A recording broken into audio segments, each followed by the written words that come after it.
بات آ گئی. تو اب بتاؤ یہ رسم ہے بھائی, یہ رسم پوری کرنے جا رہے ہیں. اتنے مہنگی رسم کوئی بھی نہیں افورڈ کر پاتا. لوگ کہتے ہیں جاؤ ہم کیوں کریں, اور ایک دفعہ کر لی اگلے سال کیوں کرے گا دوبارہ. اور اتنے قابل لوگ, ایجوکیٹڈ لوگ ایسی رسموں میں اتنا پیسہ خرچ کر سکتے ہیں. اتنے بڑے بڑے آفیسر جا رہے ہیں, سیاستدان جا رہے ہیں, ملکوں کے صدر آ رہے ہیں, رائل فیملی کے شہزادے آ رہے ہیں, سارے ایک ہی لباس ہے. ہمارے استاذ تو 25 سال سے حج کر رہے ہیں ہر سال, اللہ اور توفیق دے. ان کو بیت اللہ سے کوئی عشق ہے. کہتے ہیں میں نے یہاں حج کرتے ہوئے سعودی عرب کے بادشاہ کو بھی دیکھا ہے, عراق کے صدام حسین کو بھی دیکھا ہے. وہ بھی 2 لنگیوں میں آیا تھا. صدام حسین کیا تھا, ایک نیچے چادر اور ایک لنگی. سعودی عرب کا بادشاہ بھی میں نے دیکھا ہے, شاہ فہد بن عبد العزیز تھے یا بعد والے بادشاہ عبداللہ, کہہ رہے ہیں وہ بھی کس میں تھا, وہ بھی یہی کر رہے ہیں, کھڑے ہو کر کیا کر رہے ہیں. تو رسموں میں اتنے بڑے بڑے بادشاہ کسی ملک میں دیکھا آپ نے؟ عراق کا بادشاہ بھی آ رہا ہے, کویت کا بادشاہ بھی آ رہا ہے, لیبیا کا صدر بھی آ رہا ہے, مصر کا صدر بھی آ رہا ہے, پاکستان کا وزیر اعظم صدر بھی جا رہا ہے, چیف آف آرمی بھی جا رہا ہے, پیغمبر بھی جا رہے ہیں, صحابہ بھی جا رہے ہیں, تابعین بھی جا رہے ہیں, ابو حنیفہ بھی گئے, امام حضرت حسین بھی گئے, حضرت حسن بھی گئے, امام بخاری بھی گئے, امام مسلم بھی گئے. کہاں کہاں سے. اب تو آسان ہو گیا. پہلے تو بھائی سال لگتا تھا بیت اللہ پہنچنے میں. آپ ذرا پرانی تاریخیں اٹھا کے دیکھو, ایسے نہیں تھا کہ پتھر مارنے کے لیے جا رہے ہیں جہاز میں بیٹھ کے. نا نا نا نا نا, من کل فج عمیق. اللہ نے ابراہیم علیہ السلام سے کہا یہ جو زمین ہے نا جہاں تم اپنی زوجہ کو میری خاطر چھوڑ کے گئے تھے, جہاں گھاس کا تنکا نہیں ہے, یہاں کھڑے ہو کر اعلان کر دو اذن فی الناس بالحج یاتوک رجالا وعلی کل ضامر یاتین من کل فج عمیق. اے ابراہیم ندا لگا تو, کوئی سننے والا نہیں ہے. اس سینکڑوں میل تک آبادی نہیں ہے, ریگستان اور چٹیل پہاڑ, گرم جیسے سلاخیں ہوتی ہیں. ایسے پہاڑوں میں اللہ 4000 سال پہلے حضرت ابراہیم سے اعلان کروا رہا ہے کہ اعلان کر دو. اس کا نتیجہ یہ نکلے گا کہ لوگ پیدل بھی آئیں گے اس گھر کی زیارت کے لیے, ریگستانوں کا سفر کر کے. لوگ اونٹوں پر بھی آئیں گے, اور کمزور اونٹوں پر. کمزور کیوں؟ اونٹ جب اپنے ملکوں سے چلے تھے, تگڑے تھے, چلتے چلتے یہاں تک پہنچتے پہنچتے اونٹ بھی کیا ہو جائیں گے, لاغر. من کل فج عمیق, ہر نشیب و فراز کو عبور کر کے سمندروں کے راستے. تو کیسے بھائی, یہ کوئی رسم ہے؟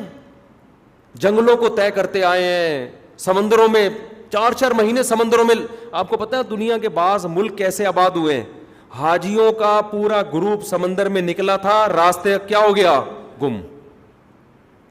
اور وہ سمندر کسی کہیں کنارے جا کے لگا, حاجیوں کو پتہ ہی نہیں کہاں جانا ہے, وہیں ایک ملک آباد ہو گیا, وہی لوگ رہ گئے حاجی. اور پہلے جب حاجی گھر سے جاتا تھا نا, تو ایسے نہیں ہوتا تھا کہ میں اگلی فلائٹ سے 15 دن میں 2 ہفتے بعد ٹھیک واپس پہنچ رہا ہوں. اپنا خیال رکھنا. وہاں جا کے بھی گھر والوں سے رابطے میں, اور گھر میں کیا پک رہا ہے. میں تو تھا نا وہاں, فیملی والے لوگ سارے, اور بیگم آج تم نے یہ انڈے آلو پکائے ہیں, اچھا میں آؤں گا تو میرے لیے یہ پکا کے رکھنا.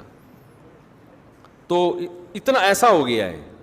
پہلے نہیں ہوتا تھا. پہلے جب حاجی گھر سے باہر نکلتا تھا تو 50% واپسی کا چانس ہے, 50% کیا ہے, موت. ڈاکو بھی لوٹ سکتے ہیں, قحط بھی ہو سکتا ہے, وبائیں پھوٹتی تھیں.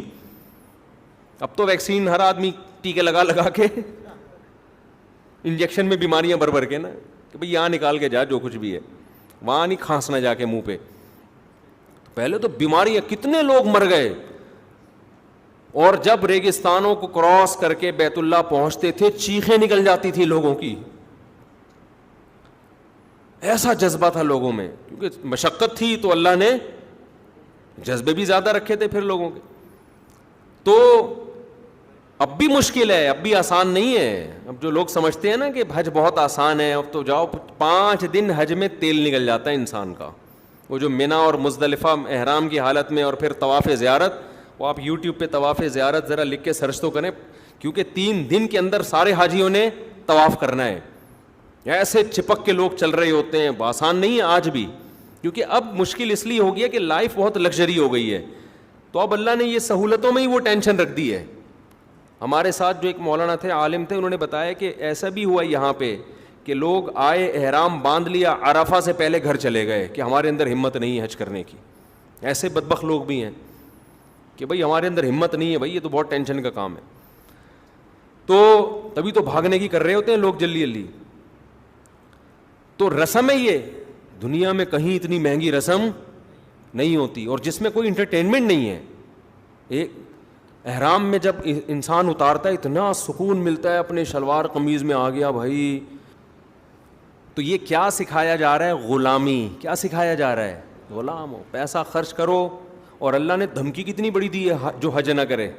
کرنا کیا ہے؟ وہاں جا کے اللہ کے گھر کے چکر, اور پہلے 3 چکروں میں رمل کرنا ہے. اس میں بھی لوگوں کو شرم آ رہی ہوتی ہے. جب آپ حج پہ جاتے ہیں پہلے 3 چکر میں کندھا کھولنا ہی ہے. اب جس کی طبیعت میں حیا بہت زیادہ ہے اس کے لیے کندھا کھولنا آسان نہیں ہے. کہہ رہے یار اللہ 2 چادریں پہنا دی, اسی پہ مشکل ہو رہا. اللہ کیا کہہ رہا ہے؟ یہ کندھا کھولو, اور پھر پہلوانوں کی طرح اچک اچک کے چلو 3 چکروں میں.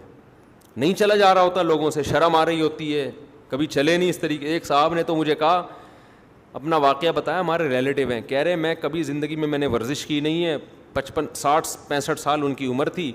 کہہ رہے میں نے جب پہلے 3 چکروں کے لیے مجھے مولانا نے بتایا کہ یوں کر کے چلنا ہے, کہہ رہے میں نے یوں کیا تو بس یوں ہی ہو گیا میں. کہہ رہے پھر نیچے میرے کو پٹھا اکڑ گیا نا. کہہ رہے میرا پٹھا ایسا اکڑا کہ اب تک میرے پین ختم نہیں ہوا. اب وہ ایسے ہی اکڑے ہوئے جا رہے ہوں گے, لوگ کہہ رہے ہوں گے 3 ہو گئے, اب باقی 4 نارمل کرو. وہ کہہ رہے ہیں ایسے ہی سیٹ ہو گیا ہوں اب میں.